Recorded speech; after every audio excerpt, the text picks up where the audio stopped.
Good morning. Today is Tuesday, June 4th, 2024. It is 7:30 a.m. in the council chambers at City Hall, 1123 West Lake Street, Sandpoint, Idaho. And this is a regular monthly meeting of the Sandpoint Urban Renewal Agency Board of Commissioners. Roll call. For the record, I am Chairman Eric Paul. Also present are Commissioners Ken Perry, Marilyn Sabella, Tom Bacowie, Ned Brandenberger. Please note that Jason Welker is absent. The first item on the agenda is the approval of the minutes from the May 7th, 2024 meeting. I will entertain a motion to approve the minutes as presented. Move to approve. Second. Commissioner Bacowie first, Commissioner Sabella second. Is there any discussion? All in favor? Aye. Aye. Opposed? Hearing none. Motion passes. Before we proceed, excuse me, are there any members of the public in the audience or on Zoom? Mr. Chairman, Ellie Sussness, Chair of the Arts, Culture, and Historic Preservation Commission, is present. There isn't anyone attending on Zoom. So do I need to read the rules regarding the presentation No, with Ellie? Chairman. Okay, thank you. Reports, announcements. For the next item on the agenda, we'll have general reports and announcements, and I'll begin with the monthly financial report, which is provided in the packet. So you can see our account balances. I did check today. We don't receive our statement for LGIP until a couple more days for each month. It's like 5-7 days late. So I don't have an interest for May, but Tom Bacowie asked a couple questions last month. The LGIP we're earning 5.234%. Our loan interest rate is 3.63%.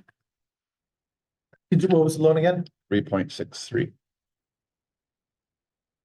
So that's pretty nice. I will report in April that the LGIP we earned $7,637 in the Northern District and $2,068 in the downtown. And the balance is 1.27 million in downtown and 4.45 million in the north. We did receive increment in May. Downtown received 26,601.37, and the northern received 18,844.47. Art funds downtown we have $181,083.11. Northern $100,590.02 as of May 31st. The silver box balance project still has $1,684.68 to advance. Any questions on this report? One from the public still.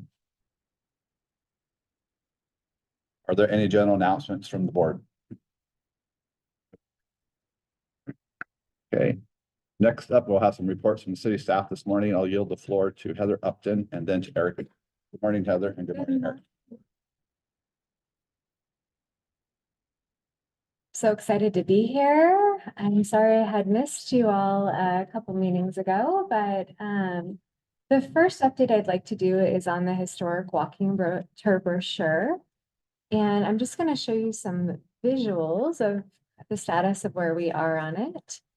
So we feel like branding is a really important aspect to everything that we do. And I don't know if, I'm sorry, I don't have the copy, but before the cover was a kind of historic photo, which was great. It was a Ross Hall photo, but it was kind of dialed down in a sepia tone and so forth. And we're so lucky on the commission to have Ellie Sussness, a graphic artist, and Barry Burgess, a urban sketch artist. So they got together and created this really fun, vibrant cover. And it's going to be wonderful because we'll be able to take that and continue to use it, the image, for different things, which I'll certainly show you.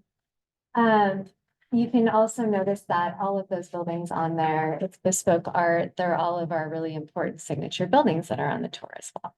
That looks great. Oh, Love thank it. you. Sorry. I'm like, Love it. I'm glad you guys like it. Additionally, we talked about the importance of adding the cultural aspects. Excuse me. Here. And that would be what happened on the other side of the tracks, let's say. So we have our early town site where Trinity and Best Western is currently. And so there'll be storytelling about that. We have kind of this important area over here and all the things that happen there. First, it would have been the summer village for our Native American tribes. So that's culture and that aspect, our indigenous culture. And then we also have our community culture. And one of the very significant things that happened was the establishment of the dams in the 50s. And what that did was it allowed electricity to be at City Beach. And then we had this amazing civic energy that came in with the Lions Club and a lot of organizations that brought in those structures that we see today. We also had the WPA, Work Progress Administration in the 40s that built the snack shack. So a lot of things that you walk by every day at City Beach are really interesting and historic as well. So this is a map that, and I'm going to actually have Ellie tag teaming me a little bit. Ellie is incredible. She's done a significant amount of work on the brochure. So you created this map. And this is, still in the works, but I love what you're doing. And so this is actually a rendering of what our early town site looked like. I know it's hard to see, but it shows it's an old Sandpoint fire map from the 1900s, and it shows all of the different businesses that were on there too. So obviously, this is going to be greatly important for our community to further understand their history for tourists that come in. We'll be able to use our historic storytellers to do further walks. So it won't just be residential downtown. It will now be able to go across the bridge and expand that, which will be really fun. Further ideas for this in terms of placemaking would be able to do some really great interpretive signage. The mayor has spoke to that and was really excited. So thinking about different things we want to highlight. So there could be eventually like a really great unveiling of City Beach through further understanding of history. And I believe that this brochure will be the seed to all of that. So other things that we're working on right now would be photo credit updates. The brochure before didn't have any. We're updating photos as well and making sure that the permissions are all there. We're going to redo some narratives because we've given the tour so much. We have an idea of what really is successful. And yeah, that's kind of where we are with that. I also have a grant coming up. We had talked about doing shared funds with the State Historic Preservation Office using a certified enhancement grant.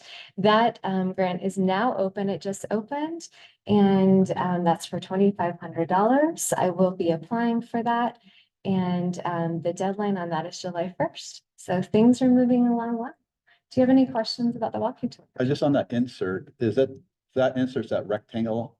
Correct. So all that was between Bridge and Cedar, all those businesses Yeah, and so the buildings? town was like, right, you Wow. can see, this is the railroad. Yeah. And it's so interesting. I wish I had an early photo for you. So you had to literally go up this giant berm over the tracks and go back down to get to the other side, which wasn't very far.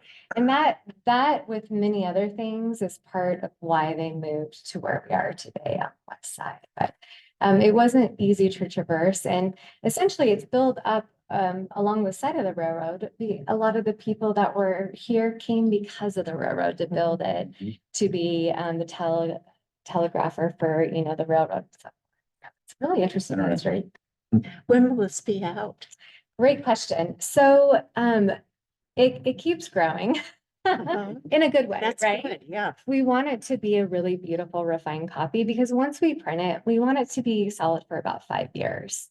And so we had originally, I think, hoped for about spring, but if it's okay with you guys, we're thinking about a release in the fall time.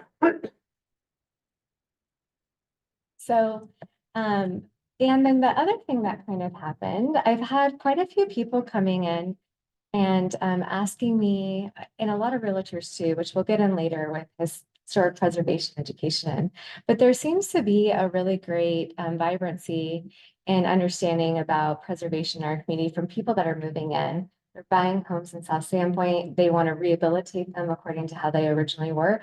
And now they want to be able to highlight that house. I've had like 3 or 4 phone calls like that, which has been really neat. So they've asked me about if we have a landmark program, and right now our brochure is that. So what we're gonna do to make sure that we've captured any homes that have maybe qualify now to be in the brochure, as in really visually still share our history, and have intense cultural history as well, as in, did someone important live there? Is it unique in terms of our visual vernacular from residential? We're gonna do a call for information. And I just did a little snapshot of what this is gonna look like. And it's really kind of fun because this is going to be an experiment on the success of doing a call to the community. So it's gonna be a Google form. And it keeps going through and it will ask you further questions. But this is our way of being able to know more about our residential history, because there's serious voids in the museum, there's serious voids as well. So there'll be questions about, you know, who's lived there. So wondering like significant people, what renovations has the home undergone, you know, all those things. What's the folklore behind it? Is there somebody that may have been living that's still living in the home? I'm just kidding. But you know, I can give an idea. So I think this is going to be really powerful, and I'm excited to see what happens with it. And this program that we're doing here, and you can see the consistent branding too, this will be under our Cultural Collective campaign, which again is a initiative to be able to continually preserve our community's history, be able to have it put into projects so they feel like they're here, they're celebrated as we move forward, and as all communities need to. So I noticed obviously going with the same sort of style and format of the historic buildings versus the historic houses. Are there any other elements that kind of fit with that branding, or any other things that have been done kind of similar to that with all the kind of colored in sketches?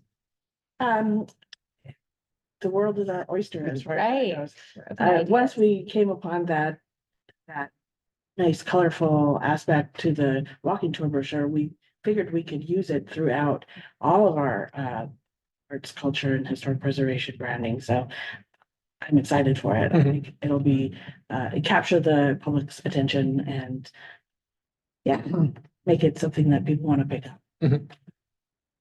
Where the current walking tour brochures available? They're available at the city, Chamber of Commerce, the museum, and then there's select businesses that have high traffic that also showcase them as well. This brochure is free to the public, which is great. In addition to supporting this whole collective thing, as a curator minor, I'm like, what are the other things we can do to really highlight this? Barry's going to be doing Who Did the Houses along with Ellie, a urban sketch class through POAC, to teach people and to help them further understand what character is and how to draw that. And we have, starting in June, the 4th Friday of every month, and we'll also cycle in some Saturdays, hopefully, a historic walking tour at 10 o'clock. You meet in front of the Canada. It will also be free to the community as well. It's about an hour long. It will be led by our historic storytellers. It's a group of volunteers, which include the Lake Pronderay repertory actors. And yes, I'm trying to get them to dress up. And then also some local historians as well. So it's really, really neat. Is there any thought towards, because I definitely like the design and everything, any thought towards maybe like making those assets available for fair use for the public? Well, that would certainly be up to the artist behind it. I think so. I think so. Yeah, because I could definitely see other businesses wanting to Mhm. tie that into their stuff as well. Sure. I love, We can we put love it that. up. We could develop a whole brand guide. Like I said, ideas are welcome, and we can put together whatever people want. So anybody that has an interest or an idea, definitely have them contact me. I'll work with the commission, and we're always open to collaborations as it makes sense to everybody. So. Perfect. I'm How gonna, are you funded? I'm sorry, probably everybody else knows. oh no, definitely. That's a fantastic question. So historically, the brochure, we always went for the CEG grant through SHPO. Mhm. And then we would hustle the streets selling ads, just like high school for yearbook, right?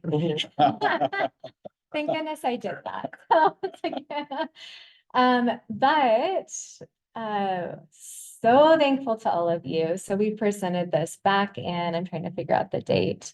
Is it the fall? I think it was. And I can bring up that project scope again, but we asked, and I think we had talked about a tentative budget about a little over $9,000 and to take from our art funds, because this is art and culture. That's the injection we're bringing to this walking brochure. So you guys are supporting this. And then we have the shared supportive grant for the 2,500 with CEG. And we hope that we'll get enough printed, and I'll come back with those quotes once we get a little farther along. But that will have at least 5 years worth. Nice. Any other questions? Perfect. Okay, so now we're going to move along to updates for the downtown parking lot. So this is all about placemaking, and Eric was gracious enough to share part of this presentation at the last meeting. Unfortunately, I couldn't be here, but I heard he did a magnificent job. So there you had a presentation about the evaluation. So Eric, myself, and a working team from the Arts, Culture, and Historic Preservation went out. We understood different opportunities. From the meetings here, we heard that it'd be wonderful to have a kiosk again. Definitely signage to know, hey, this is a parking lot. We understood what are the other public art concepts that surround it? What are the colors? What are the textures? It's a whole high level concept when we do public art now. And then also, so we kind of talked about area A, area B, and circled different opportunities there. Looked at adjacent spaces. So people were hooking up bicycles to posts. So we were thinking, where do we, do we need more bicycle racks? But then there's Joel's that has just a field of bicycle racks. So just again, understanding the assets. And then we went into asphalt art. So also thinking about all the different things that we could do. We haven't really experimented with asphalt art here. And again, these are just ideas to show you, but they're not necessarily ideas we would want to do in our community. It would have to make sense sometimes. And then I work also closely with all the other divisions on what actually can and can't be done. The great thing about a parking lot with art, asphalt art, is it's something where as long as people can clearly understand where they're parking, it's a great place to put it because it's not super distracting when you're driving. So I think it would be a wonderful experimental area to see how it works with the community, and we'll work closely on that, of course. And then there's other things that happen. There's something called interrupting art that you can do. And what that does is it makes you stop and kind of ground yourself in the place you are. And a lot of cities have done this. So sometimes there'll be like these weird sculptures and trees looking down at you. And, kids love that too. And it's a way for parents to engage with children. And it's just appreciated by all. So with interrupting art, it could be something where as long as it's safe, it's a temporary loan idea from artists. And it wouldn't cost a lot to have it up there. And it's more of a low-hanging fruit way to feature art. And then we talked about other things that could happen. Like there's a pretty interesting chain link fence that's been there for a while. We talked about maybe there's some places adjacent that we could also install some photos and so forth.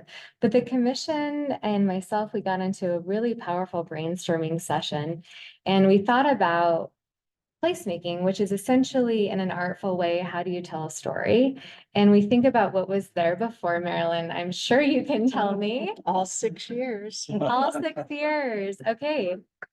the magnificent farm and school. And every day I'm like, why did it have to go? Because Oh, it was so that's so sad. gorgeous. Travesty. 3-story building, right? With some of the most amazing materials that you can't like find anymore. It has a cupola and the stories behind it. I mean, so many kids would like go upstairs and shoot, paper airplanes from the top, and it's so fabulous. So what we're doing right now, again, through the Cultural Collective campaign and partnership with the museum, we're getting a group of people together in Maryland. I'm certainly going to key into you on this, of people that, oh goodness, I'm so sorry.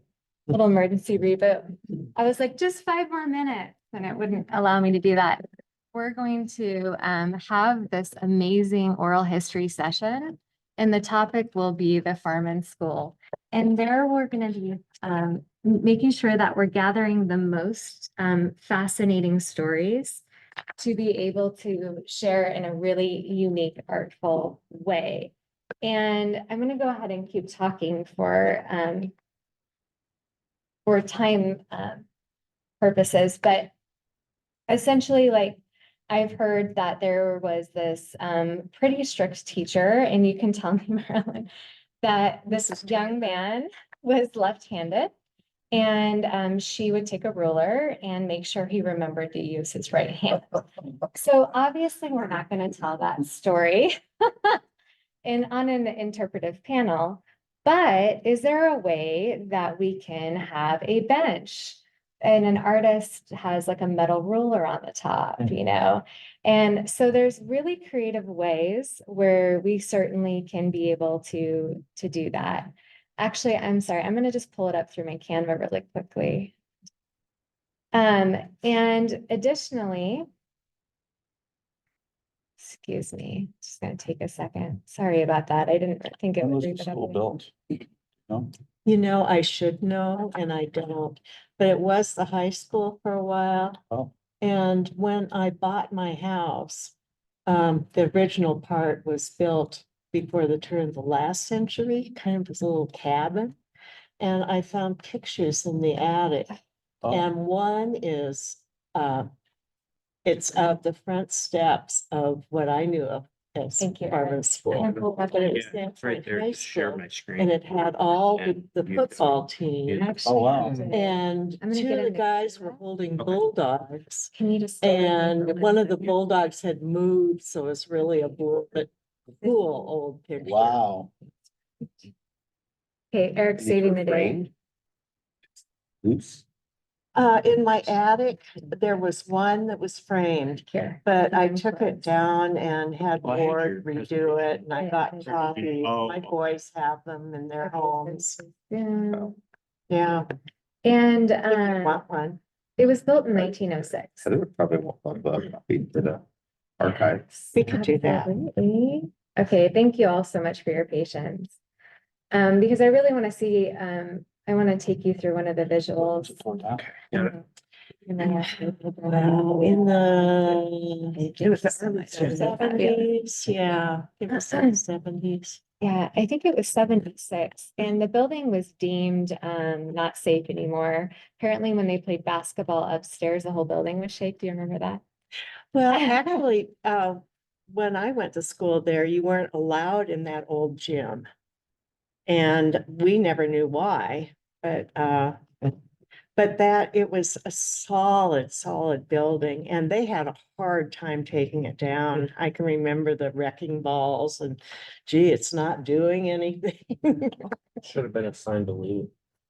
I'm sorry. Yeah, should have been a sign to leave it. It doesn't want to come Yeah, down. it doesn't- Yeah. Oh, no, yeah, Yeah, well, there's that's what I thought. there's a picture of a wrecking ball, and it's smashing the building. It's so cool, but there's kids just right there watching, and it's so good. I'm like, okay.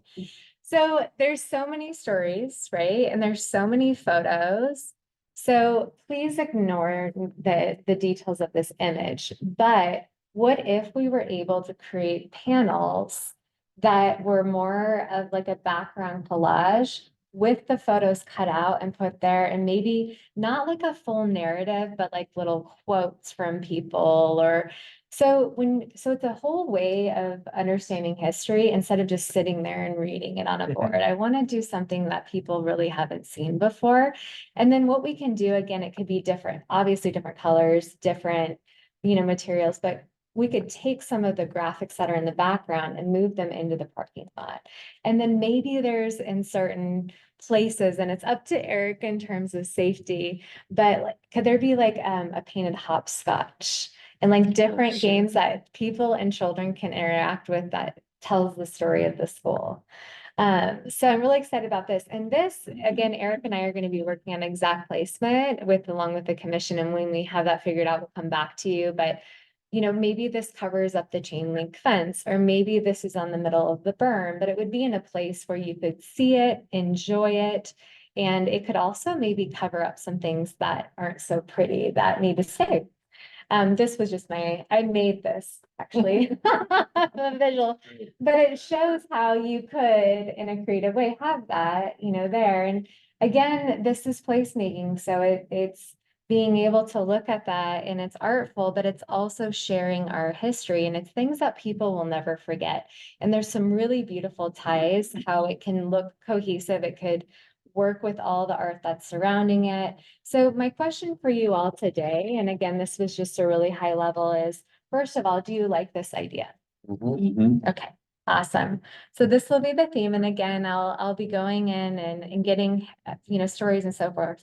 So the way that I see it is that we would do a call for art for someone so artists to be able to have the opportunity to put together that graphic, working with the museum and their historic photo collection. And so there's that idea. And then we also want to work with artists on potentially, and we're still trying to figure out what exactly the details are of like maybe a bench and a sign, an interpretive sign, and how we do that. So that kind of brought us to a whole nother question, which is kind of interesting because I'm fairly new at this. And, Ellie's kind of our historian in terms of how things are done.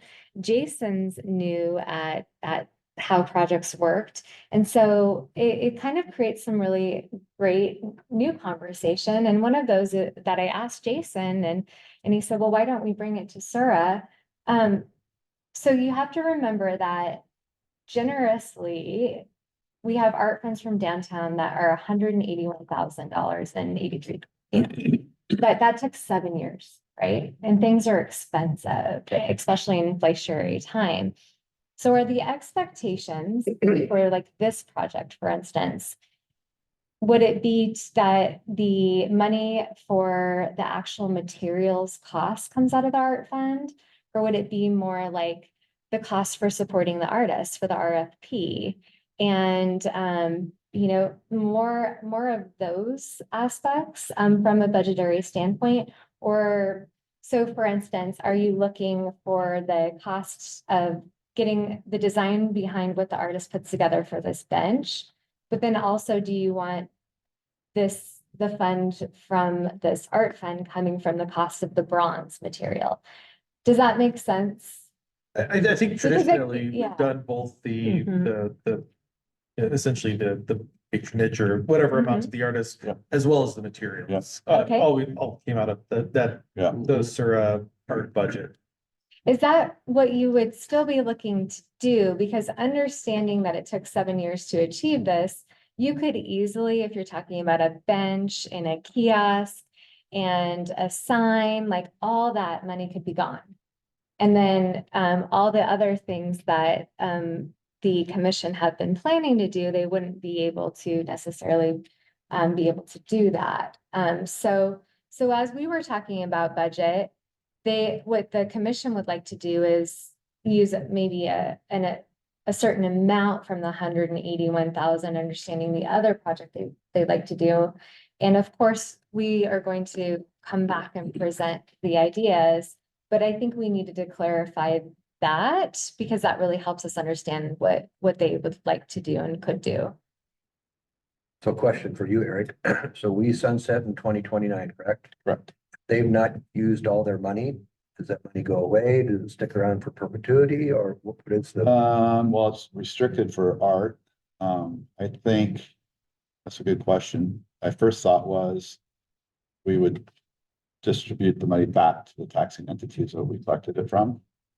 So my point is, I would submit, plan to spend your money by that point in time. There was no reason to collect it and then give it back.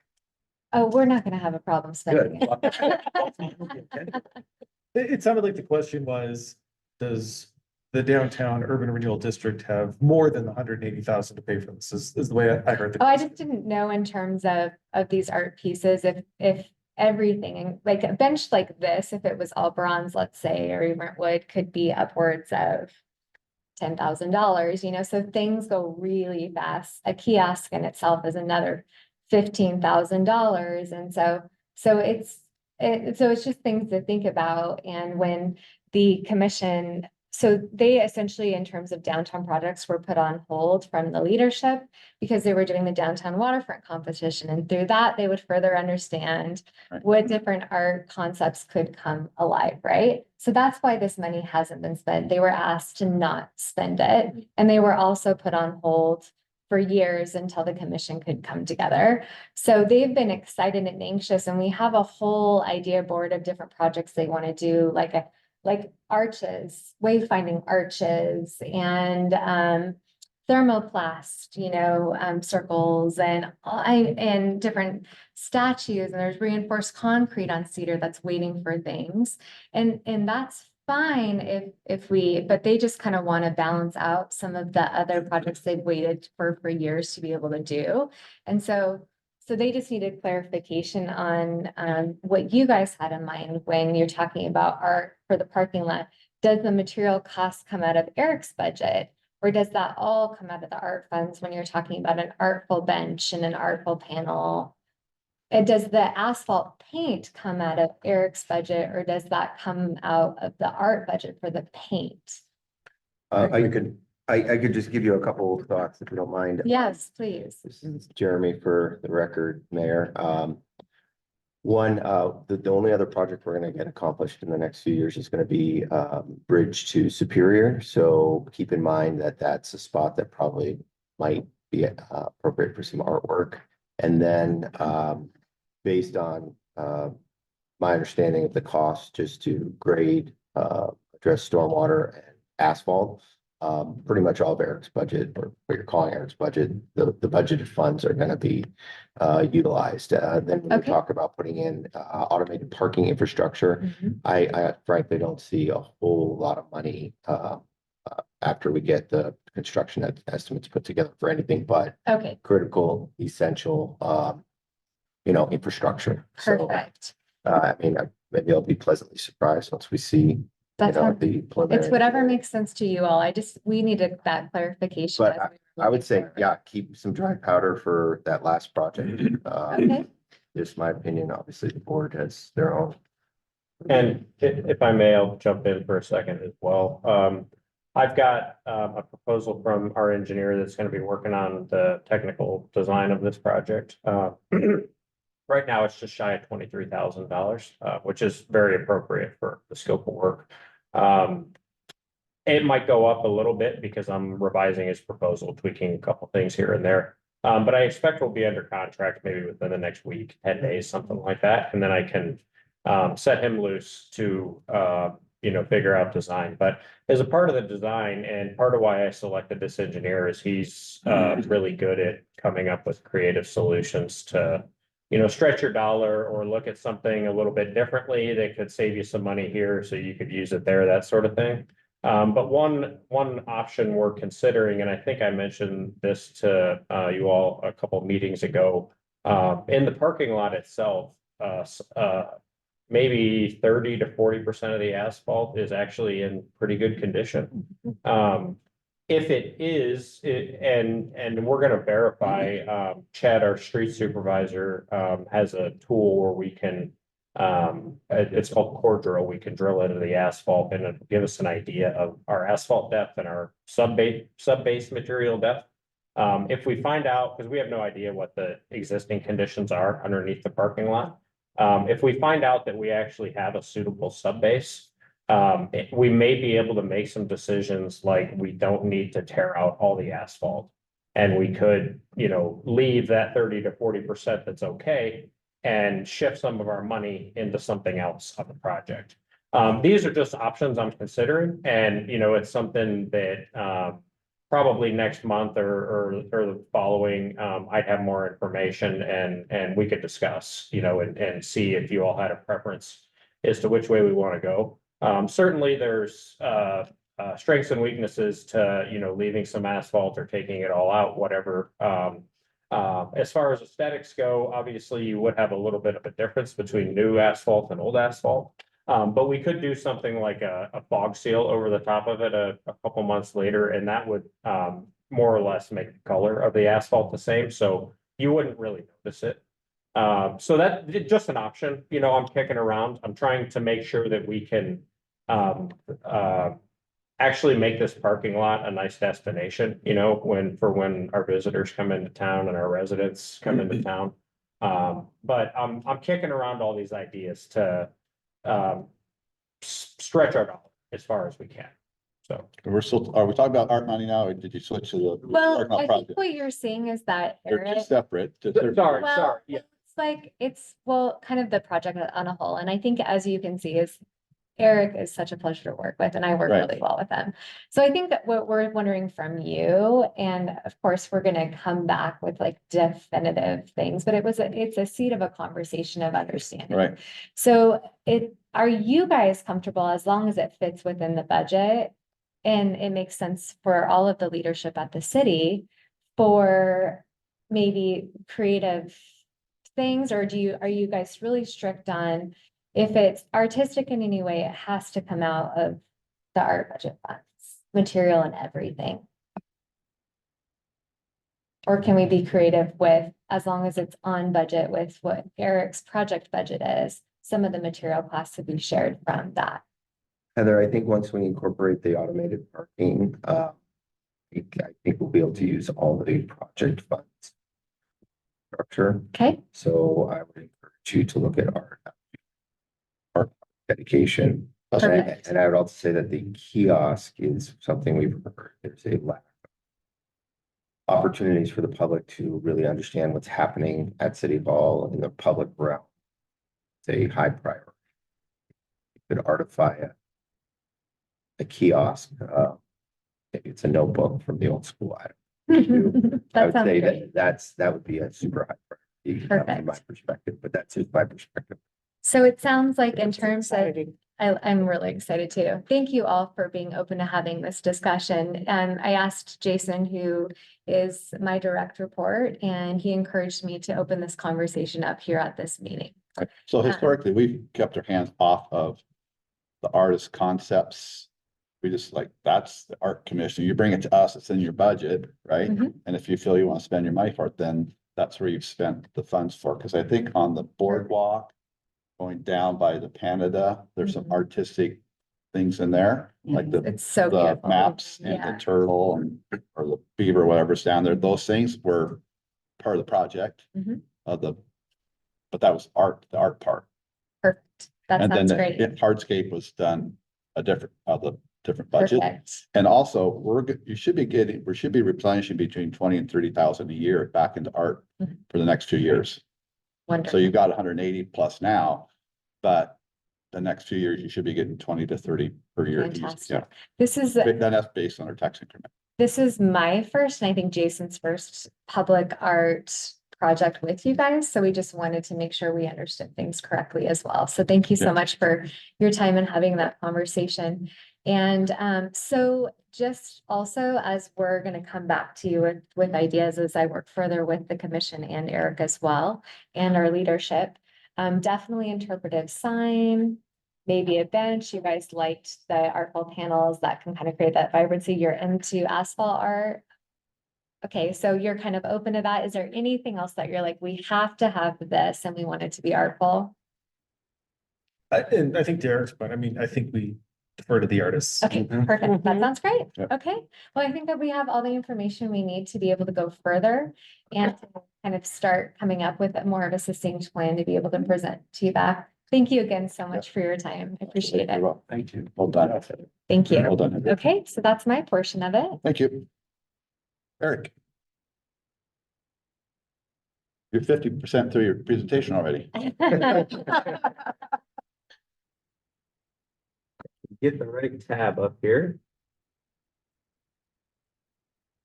All right, I just wanted to give you guys a brief update this morning on Great Northern.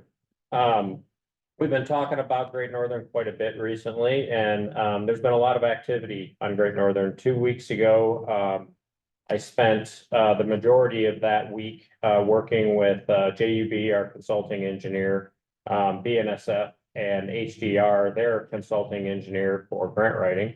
And we submitted our first of 2 federal grant applications for the FRA, Federal Railroad Administration, grant funding opportunities that are available this year. This is kind of our cover page to one of our grant documents, and there's a couple of things in here I want to highlight. These 2 figures here, 5,974,000, that constitutes the city's match to this federal grant. That's 20% of our total request. Our request to or of the federal grant program is 23,896,000. And that brings our total costs to 29,870,000. These numbers were generated by JUB engineers, our consulting engineer, as they've been refining the design. They're approaching 60%. I should have those drawings within the next 2 or 3 weeks. So they're pretty confident at this point in the engineering numbers, the technical numbers, et cetera. And at this point, these numbers are also escalated to $2027 because that's when we'll probably be in the meat of the construction. So they are high, and these are obviously very large numbers here. But when we're talking about the scope of the Great Northern Project, we're reconstructing over 1 mile of road. We're doing rail line improvements, stormwater improvements, utilities, and the list goes on. And it prices go up in a hurry when you're doing a project of that scale and intensity. So JUB's cost estimate, which was where our dollar request was derived from, really was kind of making the large request encompassing everything. So these dollar amounts also include things like aesthetic improvements, trees, beautification, the things we want to see that make a place nice outside of a functioning road and a non-flooding railroad track, which of course are the technical elements that we're taking care of the project. But it's going to be more than just a regular corridor on the edge of town. It's going to be a really nice corridor with our multimodal trail on the east side, and providing tree cover as those trees grow and mature. We'll have nice shade. Of course, we're being cognizant of proximity to the airport because we don't want to put trees in that will get too tall and be in their safety zone. But we're working through all those things, and these are some big dollars. This program, the CRISI, it stands for Consolidated Rail Infrastructure Safety Improvements. Surprised I got all that out. This program has it's either 1.2 or 1.3 billion dollars of funding nationally, and while our request of just shy of 24 million is a huge amount of money, they get requests in this program for projects 50, 100, 200 million. So in the scale of the grant, our project is along the smaller side. So that gives us confidence. We hope that all that funding actually is available, and that our grant is scored highly. There's various metrics that are put together as a part of this grant application.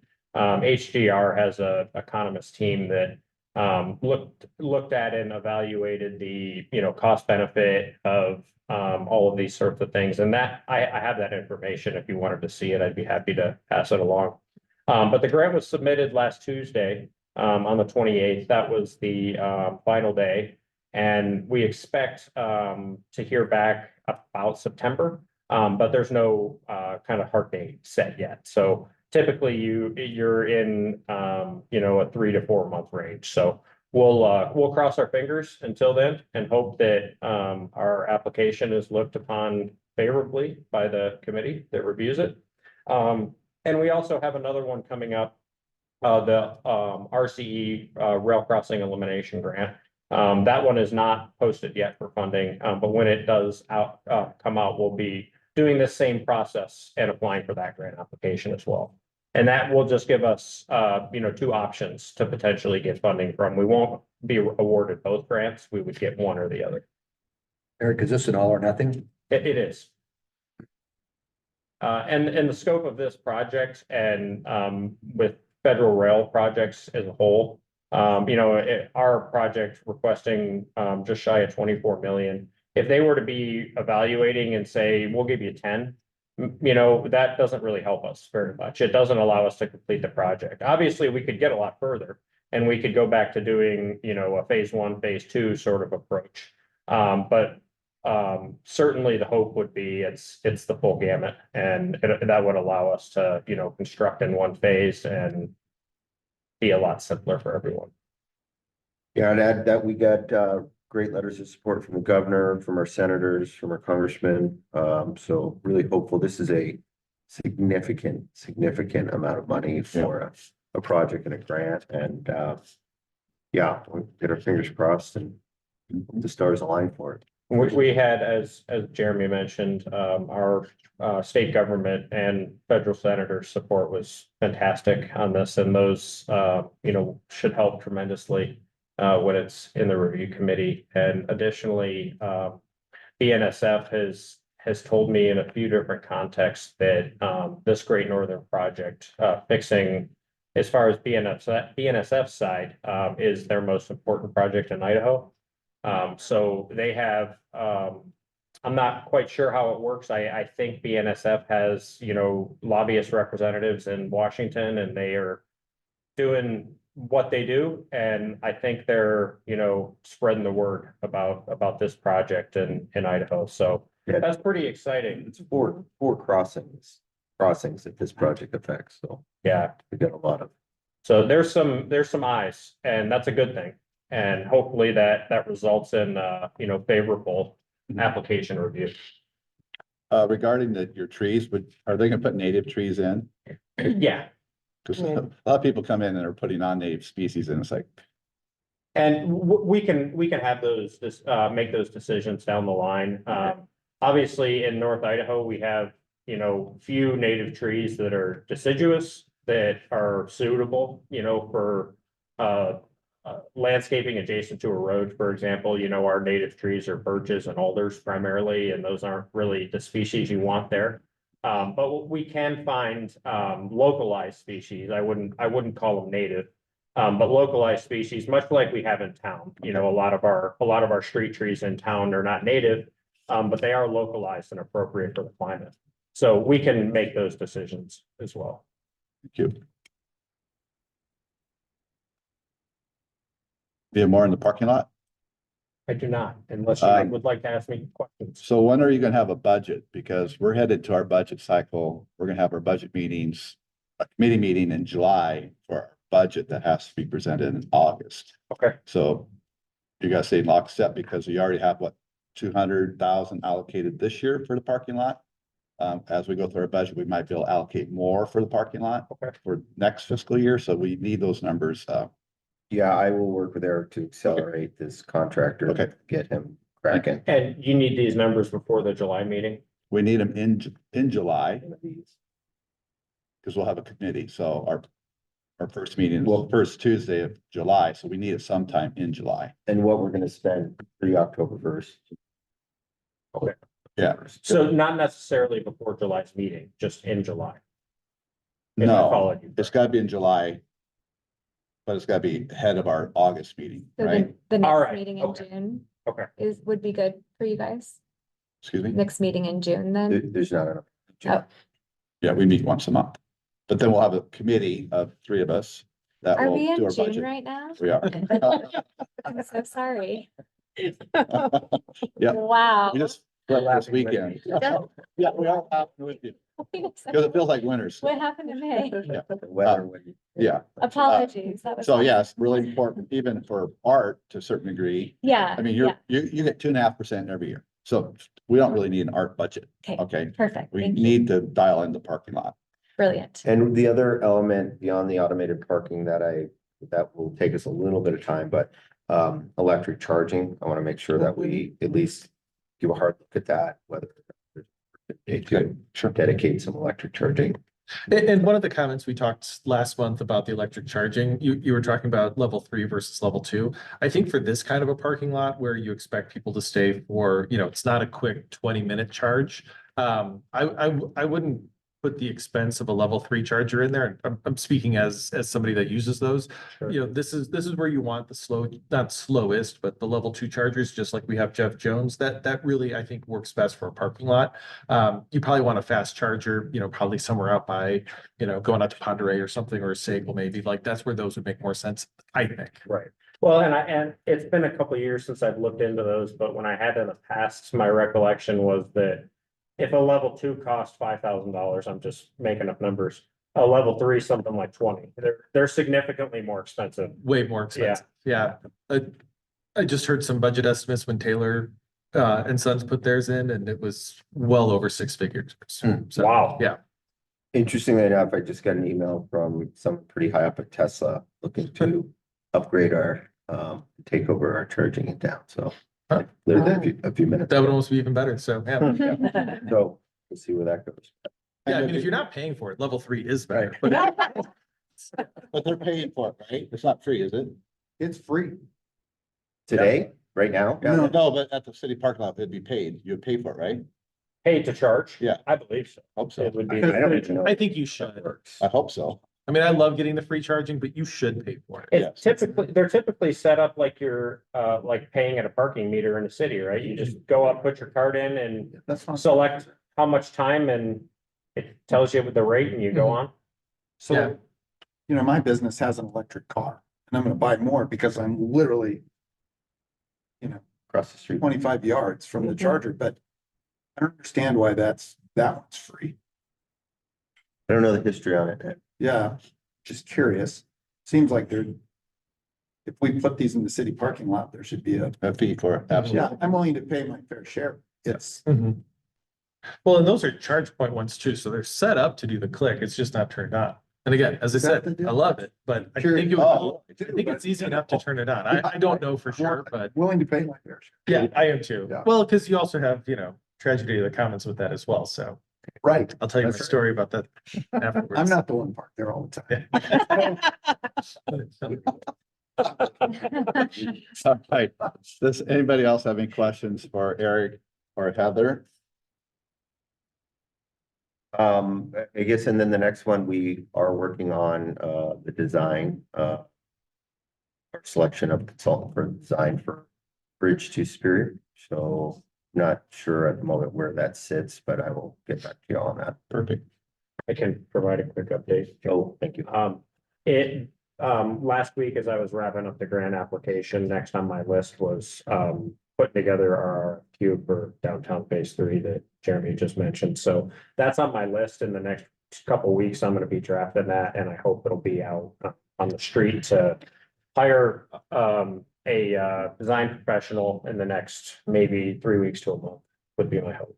On that note, how much difference from the existing designs that have been completed does a design team have to recreate the process? It's like you have to deal with the Bridge Street intersection. That's the biggest thing. But after that, going down to Superior, it's like use that design. I mean, they don't recreate spend a bunch of time recreating the streetscape when you want Not it gonna to make look it the same all the way through.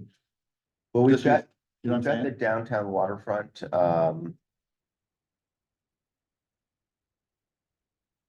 It's like if you have a paved road, why would you redesign a paved road? the downtown waterfront design, which has a lot of, elements there that, are what I'd say are a little bit unrealistic in terms of costs, you know, the bridge and the ice arena and the blue ribbon. Right. But one of the things that's, I think very, very, what's it? Beneficial is, what they have on this. It pairs up with your phase 3. Just pull it up real quickly. And it's a pretty, you know, different but interesting, you know, element of this vicinity, especially in front of Starbucks or former Starbucks, Maze Honda. Let's see if I can find it.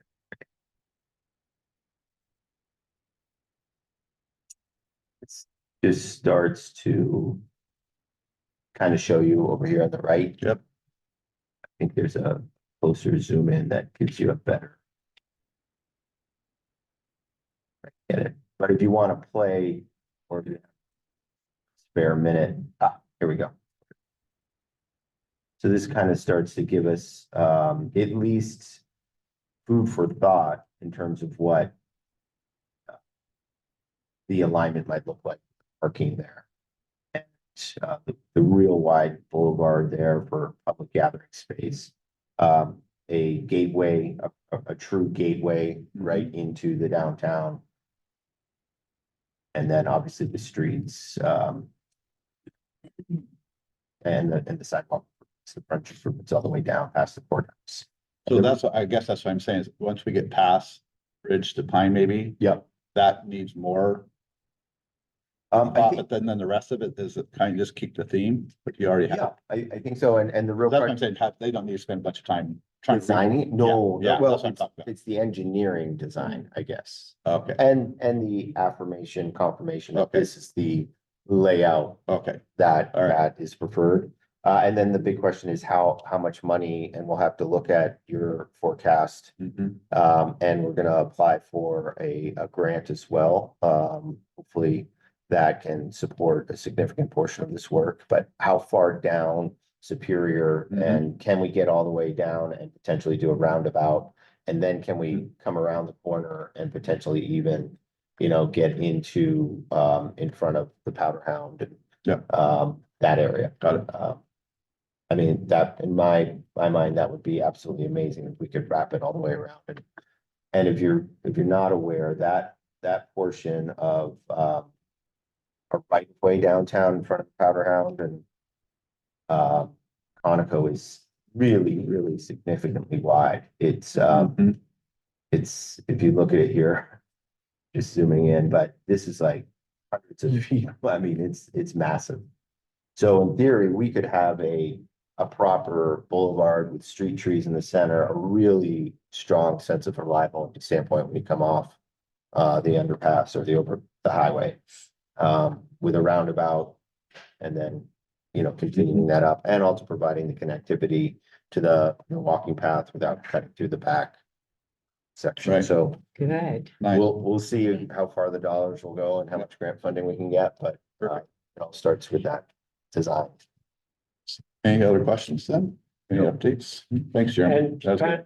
Eric, quickly.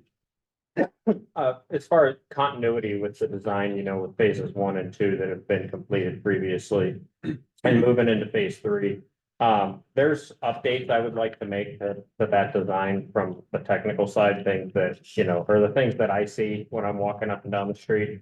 There's also an opportunity, and it's just something I wanted to kind of throw out there, that we could potentially change materials, as in streetscape materials, sidewalk, and just the way some of the stuff looks. And have it blend perfectly with what we did downtown, or in phases 1 and 2 previously. And that's not, excuse me, that's not something I'm necessarily pushing for or not. It's just an idea I've been kicking around. If I think about some of the places I've been that have the neatest downtowns or the ones with the most character, you know, Sandpoint fits a lot of those with our historic buildings and our local businesses and all that stuff. But what they also typically have is really interesting streetscapes. And we have a bunch of those. And there's an opportunity here to kind of take that to the next level and make things even more exciting. And maybe exciting is not the right word, but exciting as you're walking down the street and you're, looking through the windows of the shops you want to go in. You're like, oh, we're in a different part of downtown now. And sometimes maybe it becomes some sort of a wayfinding type thing as well. There's options to do that and not upset what we've already done.